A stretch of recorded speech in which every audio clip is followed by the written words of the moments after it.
On Halloween night, 1991, an 18-year-old named Dorothy Gibson was driving along Bray Road near Elkhorn, Wisconsin, when her right front tire rode up over something heavy in the road. She stopped the car. She got out to check. A large, dark, fur-covered figure rushed toward her from the roadside ditch. It was upright, on two legs, heavy, muscular, fast. She got back in the car. As she pulled away, it jumped onto the trunk. It couldn't hold on.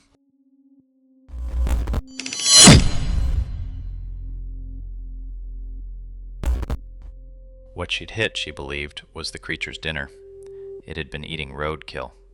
Not hunting, not stalking. Eating roadkill, like a raccoon. Except bipedal and the size of a professional basketball player. A really big, trash-eating creature, like a were-trash panda. Dorothy Gibson drove home. She told her family what she'd seen. The next day, she went back to Bray Road in daylight with a child from the neighborhood, looking for whatever she'd hit. The girl in the car saw something dark moving through the field and started crying. They left. According to available accounts, Gibson did not go back after dark again. She'd already filed her report with the only authority that mattered to an 18-year-old in 1991, her mother. She wasn't the first person to report this. She also wasn't the last.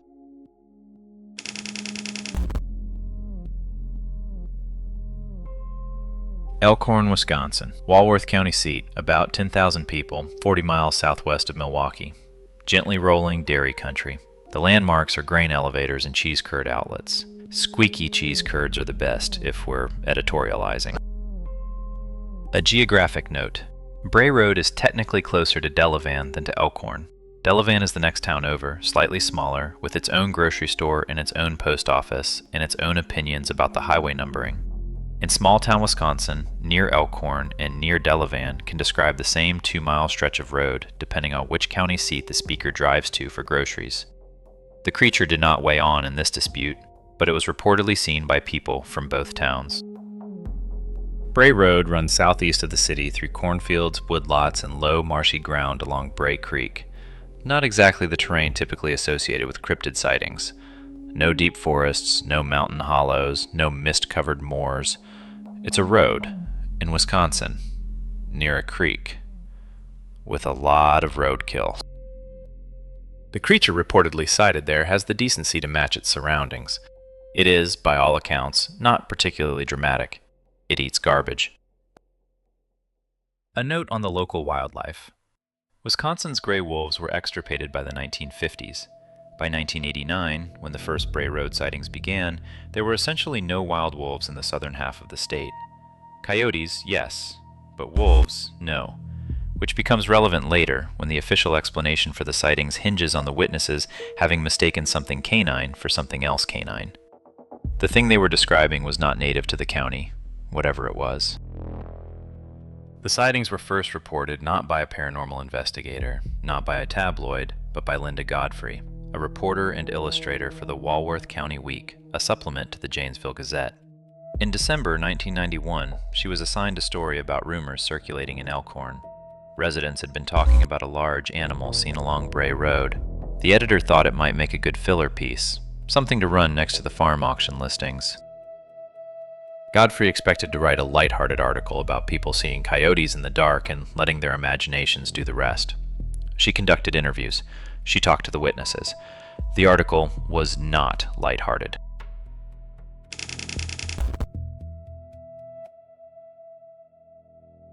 The earliest Bray Road encounters Godfrey documented date to 1989. A dairy farmer named Scott Bray, yes, as in the road, reported seeing a, quote, strange-looking dog in his pasture that September or October. He didn't call anyone. It was on his property, and then it wasn't. That was that. Around the same time, a bar manager named Lori Andreezy was driving home on Bray Road about 1:30 in the morning. She managed the jury room, a lounge in Elkhorn. She saw what she took for a person kneeling at the roadside. She slowed. It wasn't a person. She described it as gray-brown, furred, with a long snout and fangs. Its arms were jointed like a human's. It was holding something. Palms up, like a person eating. To To quote her, built like a man, but it wasn't a man. The encounters had specific addresses. Dorothy Gibson's tire strike happened near the intersection of Bray Road and Hospital Road, a two-lane crossing flanked by corn and one farmhouse. Lori and Dreezy saw the kneeling figure on a different stretch, closer to a low spot where the road dips toward Bray Creek. Reports clustered along a corridor of about 3 miles. If the creature had a territory, the territory was apparently a stretch asphalt and a mailing address. Witnesses could pin it on a county map without arguing about which oak tree they meant, or which town it was closer to. Another witness. A Walworth County resident named Mike Etten reportedly told Godfrey he saw the creature from his car late one night, sitting on its haunches beside the road, watching him pass. He estimated the animal at 6 feet tall, sitting. He went home, did not call the sheriff, and kept the story inside his family for months before mentioning it to anyone, which was the pattern. People saw the thing, decided telling anyone would be a mistake, and then eventually told one person anyway, usually a spouse, usually in a kitchen. And then everyone talks about how old so-and-so saw something weird. They describe the same general shape. 6 to 7 feet tall upright, coarse grayish-brown fur, canine head, long snout, pointed ears, muscular upper body, heavy shoulders. Most often seen at night, near roads, almost always near something dead. No witness reported being attacked or chased. The creature's most consistent behavior across 2 decades of sightings was eating. Things already dead, things hit by cars, things in dumpsters. The phrase, dumpster diving werewolf, appeared in no official report. It wouldn't be inaccurate. It may as well have been a dire possum at this point. A werewolf that eats roadkill is, it should be noted, considerably more disturbing than one that hunts live prey. A predator occupies a comprehensible ecological role. A 7-foot canine scavenger implies something that has adapted to human infrastructure, that uses our roads as a buffet line, that is, in a meaningful sense, living alongside us and making do. The economy is hard for all of us, beast bro. Godfrey had a rule. A story only counted if the witness brought it to her, unsolicited. She would not seed an interview by asking if the person had seen anything strange, because she knew what that question did to memory. She wanted them to volunteer the encounter without prompting, in their own words, before she'd add it to the file. It is the kind of methodological discipline you'd expect from an academic, applied to a beat normally covered with adjectives like spooky, and quotes like, ain't that something. She was a working reporter doing the boring version of the job, on a story about what amounts to a hobo werewolf. Godfrey's initial article ran in the Week on December 29, 1991. The reaction was immediate. More witnesses came forward, people who'd seen something on Bray Road or nearby and told no one, because what would they say? The county switchboard got calls. The Wisconsin Department of Natural Resources got calls. The DNR's response was a masterpiece of institutional diplomacy. The department acknowledged receiving reports of unusual animal sightings in the Elkhorn area. It declined to speculate on what the animal might be. It suggested witnesses might be observing a bear. Witnesses described it as canine, bipedal, and 7 feet tall. The DNR suggested it was a bear. The bear was not available for comment.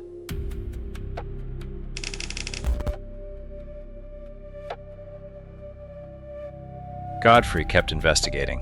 She published The Beast of Bray Road in 2003, Hunting the American Werewolf in 2006, Real Wolfmen in 2012, Monsters Among Us in 2016. She went on to write 18 books in total. The reporter sent to write a fluff piece about country people seeing things in the dark wrote 18 books, because the witnesses kept being credible, and the story kept not making sense. That's more books than the Twilight series, by the way. After Godfrey's article, the story moved. The Milwaukee Journal picked it up, then the wire services. Inside Edition reportedly came to Elkhorn with a camera crew and an interest in the kind of footage Wisconsin doesn't usually provide. The town's reaction was mixed. Some residents enjoyed the attention. Others did not enjoy being asked about werewolves at the gas station. The Elkhorn Chamber of Commerce found itself, without warning or preparation, the accidental werewolf capital of the upper Midwest, a title nobody had applied for. The sightings didn't stop in the 90s. They spread. beyond Bray Road, beyond Walworth County, into the 2000s and 2010s. In 2006, a highway department worker reported seeing a large canine figure cross Highway 11 near Elkhorn at approximately 2 a.m. The creature crossed the road on 2 legs, stepped over the guardrail, stepped over it, not climbed, and disappeared into the tree line. He estimated its height at 7 feet. He didn't file a report. He told his wife. His wife told Linda Godfrey. The lack of physical evidence is, depending on your perspective, either the strongest argument against the creature's existence or a deeply strange feature of it. 30-plus years of sightings, not a single confirmed hair sample, footprint cast, or photograph that rises above ambiguity. It doesn't mark territory. It doesn't leave kill sites. Because it doesn't kill.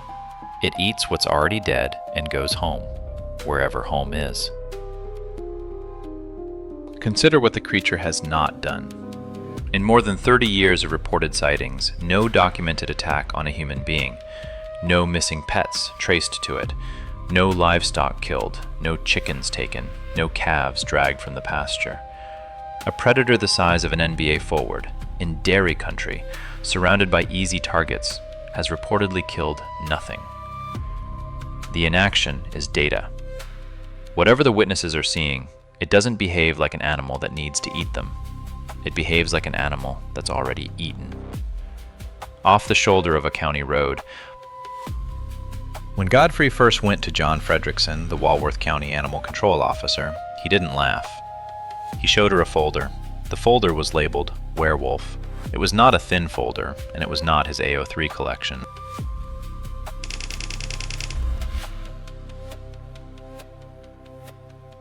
The skeptical explanations are the ones you'd expect. Misidentified bears, mangy wolves, or large coyotes in poor lighting, inflated by fear. Confirmation bias. Once Godfrey's article ran, people began seeing what they expected to see. A good werewolf story is more interesting than another story about milk prices.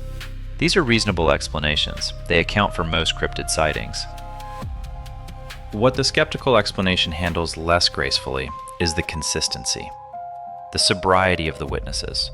An animal control officer, a dairy farmer, a highway department worker, and the fact that the sightings predated media coverage. Lori and Drizzy and Scott Bray reported their encounters in 1989. Godfrey's article didn't run until late 91. They weren't responding to a news story. They were responding to something on Bray Road. The cryptid hypothesis, that Walworth County is home to an unidentified bipedal canine species, has its own problems. Chiefly, that no bipedal canine species is known to exist, has ever existed in the fossil record, or could plausibly sustain a breeding population in agricultural Wisconsin without leaving evidence. A 7-foot upright canine is not a subtle animal. It would need to sleep, defecate, reproduce, and die. None of these activities have produced recoverable evidence in 30 years. There is a nomenclature problem. Cryptozoologists who study these reports cannot agree on what to call the thing. Some say werewolf. Some say man-wolf. Some say dog-man. Some reach further back and call it a shunka-warakin, a name from Iowa oral tradition for a wolf-like animal that wasn't a wolf. None of these terms have a type specimen. None of them appear in any zoology textbook. A naming committee for an animal that has never been weighed is, by definition, a committee with time on its hands. The committee has been meeting for 30 years. A third interpretation, and one Godfrey herself leaned toward in her later work, is that the beast of Bray Road may not be a biological creature at all. She noted the overlap between the sightings and older traditions, shapeshifters, skinwalkers, what various indigenous and European cultures have called boundary entities, things that exist at the edges of settled land, at the borders between the human world and whatever is on the other side. This interpretation is, to put it mildly, not falsifiable. Walworth County does sit at the edge of historically contested land, with German and Eastern European immigrant history, communities where werewolf folklore was living memory within a few generations. There is a parallel case. Reportedly, in the same general window of the late 1980s and early 1990s, witnesses in the Upper Peninsula of Michigan began describing a similar creature, eventually documented under the name Michigan Dogman. 2 states, 2 clusters of reports, 1 rough description, 1 rough time frame. Researchers have argued ever since about whether they're the same animal, two animals, or two folk traditions emerging at once for reasons no one can quite name.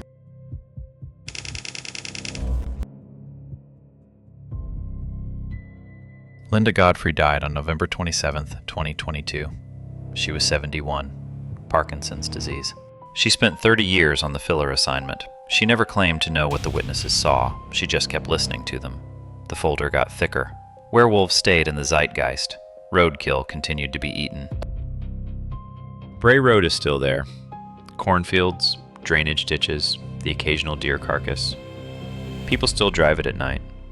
Some still report seeing something large, upright, and canine in the ditches, doing what it apparently does. Elkhorn has adapted. There's reportedly a bicycle route called the Beast of Bray Road ride. A local brewery has named a beer after it. Novelty t-shirts exist. The town that did not ask to be the werewolf town is now, depending on the resident you ask, either gracefully embracing it or quietly hoping the next generation will move on to a different topic. This is what happens to a Wisconsin county seat when something inexplicable lives, allegedly, in the drainage ditch off the county highway. Eventually, somebody puts it on a pint glass.